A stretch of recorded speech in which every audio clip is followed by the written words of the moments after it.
Assalamualaikum warahmatullahi wabarakatuh. Alhamdulillahillazi an'amana binikmatil iman wal islam wa nusalli wa nusallim ala khairul anam sayyidina Muhammad wa ala alihi wa sahbihi ajmain, amma ba'd.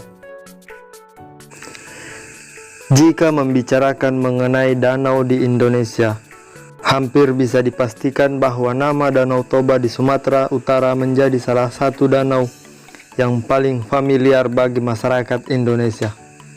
Selain menjadi danau terbesar dan terluas di Indonesia, serta cerita rakyat dari Danau Toba yang cukup populer membuat nama dari danau ini melekat di telinga masyarakat Indonesia. Namun, tahukah kalian bahwa di Provinsi Sulawesi Tengah terdapat danau yang tak kalah cantik dari Danau Toba? Danau Poso yang terletak di kota Tentena, Kabupaten Poso, Sulawesi Tengah. Danau ini menyimpan kecantikan yang tak kalah jika kita bandingkan dengan danau-danau lain yang ada di Indonesia. Danau Poso terkenal dengan pasirnya yang berwarna kuning keemasan. Gelombang air di danau ini juga mirip dengan gelombang laut. Jika diperhatikan secara saksama, warna air di Danau Poso cukup unik, sebab di bagian pinggir danau, air berwarna hijau dan terdapat perbedaan dengan warna di bagian tengah danau, di mana airnya yang berwarna biru. Danau Poso dalam bahasa Inggris Poso Lake, sebuah danau yang terletak di Kabupaten Poso, Sulawesi Tengah, merupakan danau terdalam ketiga di Indonesia. Danau ini memiliki panjang 32 km dan lebar 16 km. Pada tahun 1865, orang Eropa hanya mendengar kabar tentang keberadaan danau besar di tengah kedalaman Poso, Sulawesi Tengah. Tidak ada orang Belanda atau Eropa lainnya yang membuktikan dan melihatnya secara langsung. Hingga pada tahun yang sama, seorang pejabat pemerintah Karisidenan Manado berniat membuktikan keberadaan danau ini. Namun dia membutuhkan usaha keras untuk mendapatkan penerjemah dan pemandu di sana. Ia sepenuhnya bergantung pada kehendak tokoh masyarakat sekitar. Pada akhirnya, Van der Wijk berhasil membuktikan keberadaan Danau Poso dan segera melakukan pemetaan seperlunya. Meskipun demikian, keterbatasan waktu dan alat menjadi peta yang dibuat tidak sempurna. Kemudian, langkah ini dilakukan kembali pada tahun 1867. Jan Maria, seorang pejabat pemerintah muda, melakukan perjalanan yang sama. Akan tetapi dia juga hanya bisa membuat sketsa peta yang cacat. Kota Pendolo terletak di bagian selatan danau dan kota Tentena terletak di bagian utara. Sedangkan beberapa desa kecil berada di pesisir pantai. Danau ini mengalir menuju Sungai Poso di Tentena yang terus hingga ke Teluk Tomini, kota Poso. Sebuah taman anggrek liar terletak di desa Bancea. Dan di sekitar hutan yang mengelilingi danau juga ditemukan anoa atau sapi hutan, serta babi rusa atau seekor babi jenis ruminan. Dua spesies ini terancam punah, merupakan salah satu dari fauna endemik yang hanya terdapat di Pulau Sulawesi. Danau ini merupakan habitat dari sejumlah ikan, termasuk belut, ikan endemik yang hanya terdapat di danau ini, yang semuanya berada dalam keadaan terancam punah. Dalam beberapa kasus, kemungkinan telah punah. Di danau ini juga terdapat siput air tawar endemik dan juga beberapa udang endemik. Ikan-ikan kecil penghuni Danau Poso berlarian ke sana ke sini untuk mencari tempat persembunyian. Menurut informasi, ada beberapa jenis ikan yang hidup di danau ini seperti nila, mujair, ikan mas, sogili, dan bungu. Ikan yang paling terkenal adalah ikan sogili. Ikan ini mirip dengan belut atau biasa banyak yang menyebutnya dengan nama ikan sidat. Saat ini ikan sidat semakin susah didapat karena campur tangan manusia semakin besar. Ikan sogili memiliki sifat terbalik seperti ikan salmon. Saat hendak berkembang biak, ikan ini akan bertelur menuju muara. Jika sogili sudah dewasa, maka akan kembali ke danau. Festival Danau Poso atau Festival Danau Tentonik Poso sering disingkat menjadi FDP. FDP ini sebuah acara festival pariwisata tahunan yang diadakan di Tentena pinggir Danau Poso. Festival ini pertama kali diselenggarakan pada tahun 1989 dan termasuk dalam agenda utama kegiatan yang diselenggarakan pemerintah daerah Kabupaten Poso. FDP ini diikuti oleh wisatawan lokal dan mancanegara. Festival Danau Poso diadakan pada kuarter keempat setiap tahunnya selama 4 hari berturut-turut. Pada awalnya, tujuan diadakannya festival adalah sebagai sarana pariwisata di Kabupaten Poso.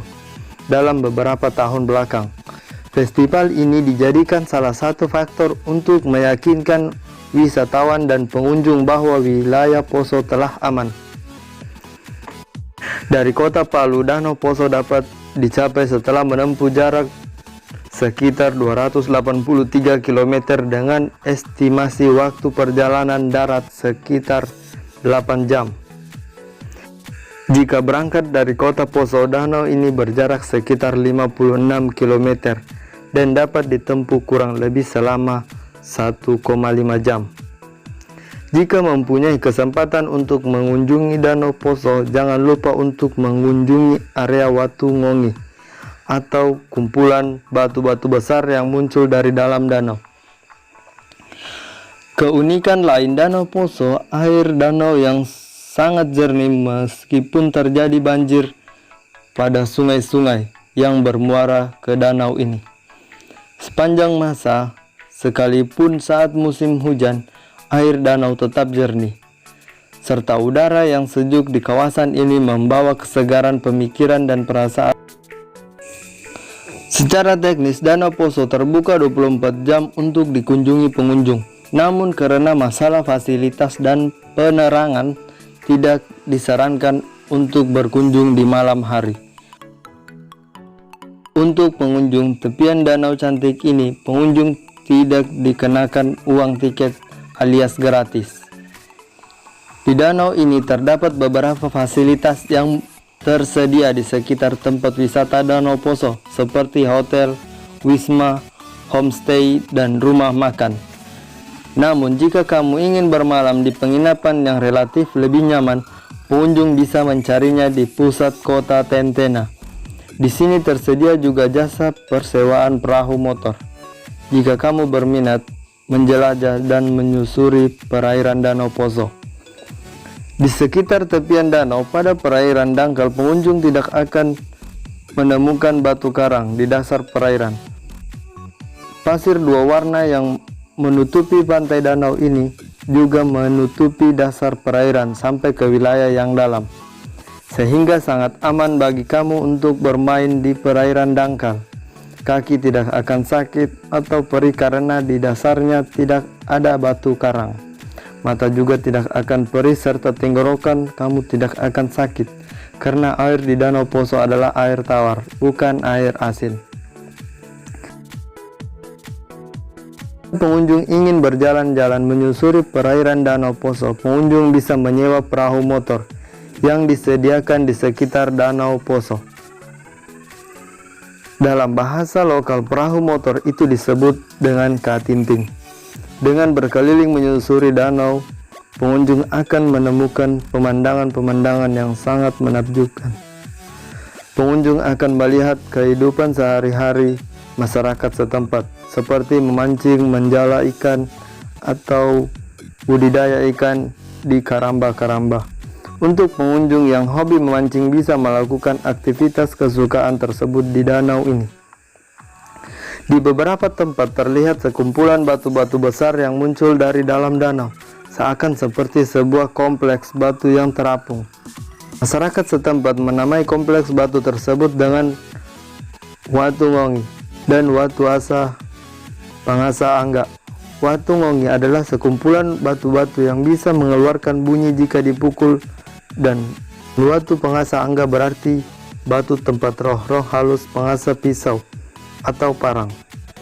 Parang dalam bahasa Pamona disebut penai. Konon dari cerita masyarakat di tempat ini sering muncul makhluk gaib dari kerajaan dasar Danau Poso untuk mengasah panai mereka. Kabarnya itu dapat dibuktikan dengan dasar goresan datar, layaknya orang selesai mengasah di atas batu, dan air biasa terlihat menetes walaupun air danau sedang surut. Serta di sekitar Danau Poso, wilayah desa Tentena, pengunjung juga bisa menemukan beberapa gua. Gua-gua ini cukup dalam, bahkan ada gua yang kedalamannya sampai ke dasar danau. Dari salah satu sisi danau, pengunjung bisa mengunjungi konservasi anggrek terbesar di Indonesia, yaitu Taman Wisata Alam Bancea. Taman yang seluas 5.000 hektar ini, pengunjung bisa menikmati keindahan bunga anggrek dari berbagai jenis. Salah satu anggrek unggulan dari koleksi tanaman ini adalah anggrek hitam yang sangat langka. Pengunjung bisa beristirahat sebentar di taman bunga yang berlatar belakang Danau Poso, sembari mengabadikan momen dengan berfoto ria. Tidak lengkap rasanya jika datang jauh-jauh berkunjung ke sebuah lokasi wisata, apalagi luar daerah atau bahkan di luar pulau, jika tidak mencoba kuliner khas daerah itu. Makanan khas yang harus pengunjung cicipi ketika berkunjung ke Danau Poso adalah ikan sogili. Ikan sogili bakar atau belut air tawar. Bumbu yang digunakan adalah rica-rica atau dabu-dabu dengan perasan jeruk nipis, tomat, dan bawang merah. Pengunjung dapat menikmati sajian ini di hampir setiap warung makan Danau Poso atau kota Tentena. Masakan yang benar-benar asli Poso dan tidak bisa ditemukan di tempat lain adalah nasi bambu. Nasi bambu ini merupakan kuliner khas orang Poso. Warga lokal sering menyebut makanan khas ini dengan nama Inuyu. Cerita tentang terjadinya Danau Poso oleh menurung dalam kisah Uwe Bailolo dan Lalung mengajarkan kita bagaimana hidup secara sederhana dan selaras dengan alam. Pada zaman dahulu kala dikisahkan ada sepasang suami istri yang tak punya anak. Bailolo demikian nama laki-laki yang belum juga dikaruniai seorang anak. Suatu malam, Uwe Bailolo bermimpi bertemu dengan pemuda tampan dengan menaiki kerbau putih dan mengaku bernama Menurung. Dalam mimpi tersebut, Bailolo akan mendapatkan anak dan disuruhnya pergi ke hutan untuk mencari bambu. Keesokan harinya, Uwe Bailolo pergi ke hutan hendak menebang bambu yang akan dia gunakan untuk balai-balai depan rumahnya. Dia masih yakin dan percaya di dalam bambu tersebut masih ada roh penunggunya. Lalu diberikan sesaji dan ditutup kain putih. Keesokan harinya dia hendak mengganti sesaji tersebut, lalu dibukanya kain penutup dan muncullah sosok gadis cantik. Gadis cantik itu bernama Lalung dan dia berkata kepada Uwe Bailolo, "Di sini saya sedang menunggu kedatangan calon suami saya, dan bolehkah saya tinggal bersama kalian?" Lalu Uwe Bailolo mengiyakan permintaan tersebut, maka tinggallah mereka bersama-sama. Suatu hari Lalung meminta pada ayah angkatnya, yakni Lalung berkeinginan untuk makan masakan dari merpati putih. Begitu sayangnya pada Lalung, maka pergilah dia ke hutan. Setelah sekian lama tidak mendapatkan buruannya, lalu Ue Bailolo lelah dan tertidur hingga bermimpi. Di dalam mimpinya, dia bertemu lagi dengan Manurung yang akan mengabulkan apa yang dicarinya. Selama Ue Bailolo berburu, istrinya di rumah kedatangan seorang pemuda tampan yang bernama Manurung. Manurung pun meminta izin pada istri Ue Bailolo untuk menanam bunga matahari sambil menitip pesan, siapa saja nanti yang memetik bunga ini, jika laki-laki maka ia akan dijadikan saudara, dan jika dia perempuan akan dijadikan istri. Setelah itu ia berpamitan pergi dan hilang ditelan kejauhan. Istri Ue Bailolo tak menceritakan kejadian ini kepada siapapun selain suaminya. Manakala suaminya datang membawa seekor merpati putih untuk lalung dan kemudian dimasaknya. Hari-hari lepas tak terasa bunga matahari tumbuh dan berbunga sangat indah sekali. Ue Bailolo dan istrinya menjaga dan merawat bunga tersebut. Suatu saat Lalung memetik bunga tersebut karena tidak tahan akan keindahannya. Tak berselang lama kedatangan Manurung. Alangkah terkejutnya dia bertemu dengan laki-laki seperti di dalam mimpinya. Begitu juga dengan istri Ue Bailolo yang pernah ia temui. Manurung menepati janjinya bahwa dia akan menikahi gadis yang telah memetik bunga mataharinya. Serta Lalung yang terpesona dengan ketampanan Manurung menerima pinangannya, lalu menikahlah mereka dan tinggallah bersama Ue Bailolo. Mereka hidup rukun dan bahagia. Sehari-hari mereka bekerja sebagai petani. Dari hasil bertani mereka cukup untuk penghidupan yang sederhana. Menantu angkat Ue Bailolo yang bernama Manurung menarik simpati banyak orang di kampungnya. Walaupun usianya terbilang masih muda, Manurung merupakan seorang cakap dan bijaksana. Tak heran jika kemudian para penduduk desa mengangkatnya sebagai raja. Para penduduk menilai Manurung adalah sosok yang selama ini mereka dambakan untuk menjadi pemimpin. Sejak dirinya diangkat menjadi Raja Manurung, biasanya berkeliling kampung untuk melihat kondisi rakyatnya. Pada suatu hari, ia mendatangi sebuah daerah yang kerap mengalami kekeringan di masa musim kemarau, mengakibatkan ladang dan sawah mereka kering, kelaparan mengancam dan penyakit merajalela. Raja Manurung segera memerintahkan penduduk untuk menggali sumur di setiap rumah. Sungguh aneh, dari sekian banyak sumur yang telah digali, tak satu pun yang mengeluarkan air. Pada akhirnya Manurung berjalan menuruni lembah yang berada tak jauh dari pemukiman penduduk. Lalu Manurung berlutut dan berdoa memohon pertolongan pada Yang Maha Kuasa. Atas petunjuknya pun Manurung menancapkan tombak saktinya ke tanah. Setelah itu serta-merta air keluar menyembur dari dalam tanah, bekas hujaman tongkatnya. Air terus menyembur keluar tiada henti meski Raja Manurung telah mendaki lembah itu dan memandangnya dari atas. Lama-kelamaan air menutupi seluruh lembah dan membentuk sebuah danau. Melihat kejadian itu, seluruh rakyat benar-benar yakin kalau Manurung adalah pemimpin yang diutus Tuhan untuk membawa kesejahteraan bagi masyarakat. Sejak kehadiran danau itu, penduduk sekitar tidak pernah lagi mengalami kekeringan, dan danau itu yang sekarang ini dikenal sebagai Danau Poso. Begitulah cerita rakyat asal-muasal Danau Poso yang menjadi cerita turun-temurun di Poso. Selain itu, di Poso juga terdapat fenomena alam yang berbau mistis, yaitu lampu danau, yang merupakan satu keunikan. Sewaktu-waktu dapat disaksikan pada malam hari. Mitos tentang makhluk raksasa yang memancarkan cahaya seperti lampu Petromax. Danau Poso dihuni seekor binatang yang wujudnya mirip seekor naga, memakai mahkota. Binatang tersebut muncul di permukaan danau hanya dalam beberapa menit, kemudian tenggelam, hingga muncul kembali di tempat yang berbeda, dengan radius sekitar 300 meter dari tempat penampakan pertama kali. Fenomena ini hanya terjadi dan dapat dilihat pada jam-jam tertentu antara pukul 18.30 hingga 22.00. Hati-hati, ada silon danau, kata penduduk sekitar dengan logat yang khas. Silon danau adalah silo yang berarti lampu, dan danau memiliki arti danau. Cahaya yang terang ini sering mengecoh nelayan yang mencari ikan di malam hari. Sudah banyak penduduk yang pernah melihat ujung kepala sang naga, ujung ekor atau sisiknya.